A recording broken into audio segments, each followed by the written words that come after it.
guys? Welcome back for another video. Today I have a sit down kind of educational, informative video for you all about exactly why we bloat, what exactly bloating is, and how to reduce it. Because it was something that I used to face a lot. Actually, I've had a lot of stomach and digestive issues, which I've actually seen a doctor for and kind of found out if I had certain intolerances to certain foods, but I was bloated all the time. Of course, a lot of that was back in the day as well when I was doing crazy amounts of like overeating and stuff like that. But I asked you guys on Snapchat how many of you really struggled with that. I know the main portion of my Snapchat following is women, but I think men also struggle with this as well. And a lot of you said for women, especially when you're on your period and just other random times throughout the month, you do find that you're very bloated and you would really like to hear any type of bloating remedies. So through my research and personal experience, there's only a few reasons why we bloat. What I've broken it down to is, first of all, overeating, just going completely crazy and completely stuffing yourself. You'll notice, of course, that your stomach tends to look distended and you just feel really gross. Secondly, for women, when you do get on your period, same thing happens. Your stomach tends to get a little bit bigger and you feel just really crappy. Also eating high in salt foods, and then also just high fat and sugar foods in general, any type of processed or fast food can make you feel that way. And it's not the same thing as when you eat a full healthy meal and you just feel satiated and you feel full and you feel good, but you don't feel like your stomach is really like purging out there. I know for me, myself, whenever I eat something very high in salt, I tend to retain a lot of water as well. So I like personally to really try to keep my salt consumption very low. I always tend to go for the pink Himalayan salt rather than just like white table salt, which is just not good for you whatsoever. I also screenshotted something really interesting that I found online when I was researching bloating. It said the second most common cause of temporary bloating is gas in the abdomen, which is crazy. Like, I would never think of that, but I guess it happens whenever you swallow too much air, which I know sounds like weird, but it might just be something you're doing that you're unaware of if you are, bloated a lot more than normal. And it says here, some people swallow more air when they're nervous. It's possible that practicing ways to reduce stress and anxiety, such as breathing exercises or progressive muscle relaxation, may help reduce excess gas and bloating. And also some other reasons why we bloat just in general is water retention. I think that's the main one that a lot of us know, but actually drinking an excess of water. I like to have mine with apple cider vinegar and lemon. I'll go into my little routine here in a minute. Will really help to flush all that excess out. Then also having a food intolerance, which some people might know they have and they might still choose to eat those items anyways, or some people actually have no idea that their stomach is very intolerant to certain foods. I think that was kind of what was happening with me over the past few years. A lot of people, I think it's like 75 to 80% of people have at least a slight intolerance to dairy. The cheese and the milk and the eggs and everything like that. It's not really the best for us, which we know, but a lot of us choose to eat it anyways because it's been in our diet for so many years, or those certain ingredients are in our favorite foods, but a lot of people's stomachs just cannot process and break those down. So if you see someone who has an excessive amount of pizza, or like with a ton of cheese on there or a ton of ice cream, and they're feeling really bloated afterwards, I've heard that a super high percentage of people experience bloating like that when they have an excess of dairy. You can actually get tested at your doctor's. This is something I want to do in the future as well, or pretty soon actually. They do like a little prick test on your arm to see all the things that you're allergic to. And sometimes, especially in the past when my stomach has been hurting so bad, I really have wanted to narrow it down and see if I do have like a slight intolerance or if I'm just completely dairy intolerant. I know I did recently add like egg whites and stuff back into my routine, and I've been feeling okay, but I'm curious to know if I have like a specific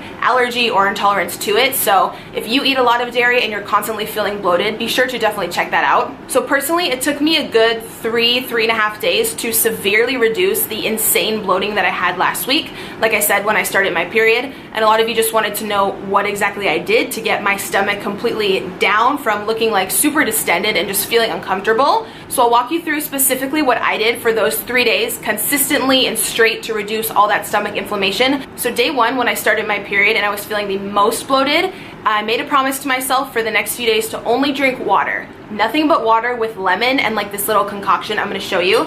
This is something I do on the regular anyways, but I notice as well that it really does help with the bloating. So every morning I'll have 8 to 10 ounces of water with some lemon juice. This is just the Italian version I got from like Ralph's or something. It was like $5. And then I have 1 to 2 tablespoons in it of the apple cider vinegar. This one is from Thrive Market. I've shown it before. You can get them at the grocery store. Just make sure it says with the mother, so it has all those healthy natural ingredients at the bottom. So when you shake it up, you're getting all the benefits of everything natural in there. So I have that detox drink every single morning and sometimes at lunch as well. I'll also sometimes put in a tiny bit of cayenne pepper. You can see these remedies like all over Pinterest and stuff. They work very, very well for any type of stomach indigestion, bloating, inflammation, anything like that. A lot of people ask about the taste of the apple cider vinegar. It's really not that bad. Honestly, if you look up the benefits and how great it is for your overall health, just suck it up and down it because it's really good for you. So I have that every morning. For the full 3 days, I drank absolutely nothing but water, and I drank a good gallon of water every single day, no excuses. I also cut out all salt from my diet because salt really tends to bloat you and also cause swelling, and I cut out all dairy products. All of them. As you guys know, I did recently add like some egg whites and certain little dairy products, some ice cream products here and there back into my routine. But when I'm trying to reduce the bloating and the figuring out like what your stomach intolerance is, a lot of people have a small or big intolerance to dairy products. And when I cut out all the ice cream, the cheese, the milk, my stomach bloating like almost instantly goes right down. I also did 2 body wraps within the 3-day period to really just help with tightening and firming and toning up that stomach area. You guys know I'm also going on vacation on Friday to St. Louis, and I've been doing like crunches and everything like that, but I just really wanted something to like fully tighten up that area. The wraps don't really help you to lose pounds necessarily, but they really do help reduce the appearance of cellulite, which I have a lot of cellulite naturally because that's just genetic, and they just help overall to improve your skin texture and the tightness around your stomach and like belly flab area, which I know is a major like problem area for many women. You guys know the ones that I've used before are from Fitzy Wraps. This is just like a blank bag because I used the other 2 last week when I was filming this, and I did film how to put them on and everything. It's super, super easy. What I like about theirs is they're super budget friendly, which we know anything I mention on my channel has to be catered towards like single parents or people on a budget. I think it's only like 28 or 29 bucks and you get 4, and they truly do what they say they're gonna do. Like, they don't make any false claims on the packaging. You guys know there's so many things floating around social media, Instagram. People just want you to like blow money like that on their product without even knowing if it works. And I know it's hard to tell with certain like social media influencers and stuff, people recommending certain things, what does work. So specifically on their package, they say it's gonna tighten and firm and improve your skin texture in that area, which I personally truly do feel like it does work. You guys can see in my pictures as well, it's not like a crazy like 5-6 pound weight loss. I'm not gonna lie to kick it, but it definitely like very much tones.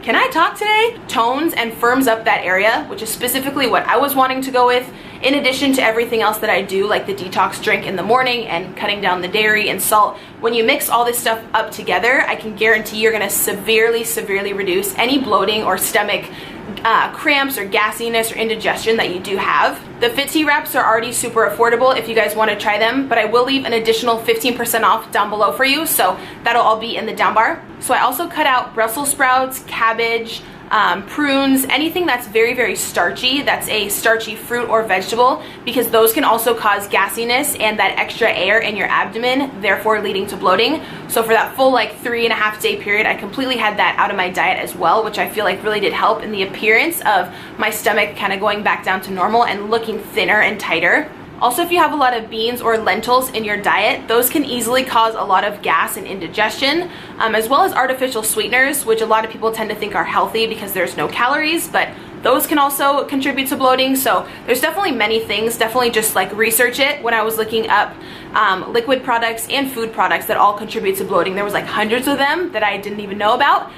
So if there's something that you constantly have in your diet and you're definitely just feeling more bloated or a more distended stomach over time, be sure to look that up and see if you have any type of intolerance to it, or just try like eliminating certain things for like a good 4 to 5 day period. Try completely taking dairy out of your routine, just seeing how you feel. If you've eaten the same diet, say for 15 or 20 years, you might not even realize that there's a problem. Say you completely take dairy out of your diet, and you just feel so much better, more mental clarity, more energy, and you know, you're not bloated whatsoever, then you'll know that something like that was the problem. So I would say just really like target out certain things and just take them out for probably like a good week to really see how you feel, and I guarantee you're gonna see a change in your stomach. Also, to make sure that you are getting adequate fiber into your daily food intake every single day. You can get this in so many ways. There's fiber bars, plenty of fiber in certain foods, and I personally take a fiber powder every day mixed in my morning water or morning shake, and it really just helps to help your digestive system go to the bathroom easier and get rid of all the toxins, get all the gross stuff out of there,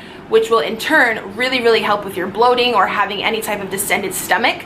So be sure to keep fiber up high on your priority list. So yeah, overall, those would be my top fighting bloating, helping to reduce any type of bloating or inflammation tips that I personally have and what I did to kind of combat my stomach issues over the years and also last week. So thank you guys so much for requesting this video. I hope you learned something new. Everything I talked about will be linked down below. If you are new here, I would love if you would subscribe. I have tons of videos on my channel about my weight loss journey and meal prep and everything kind of having to do with living a healthy lifestyle. So I would love if you would join the family. Thank you so much for watching, and I will see you guys in tomorrow's video. Mwah.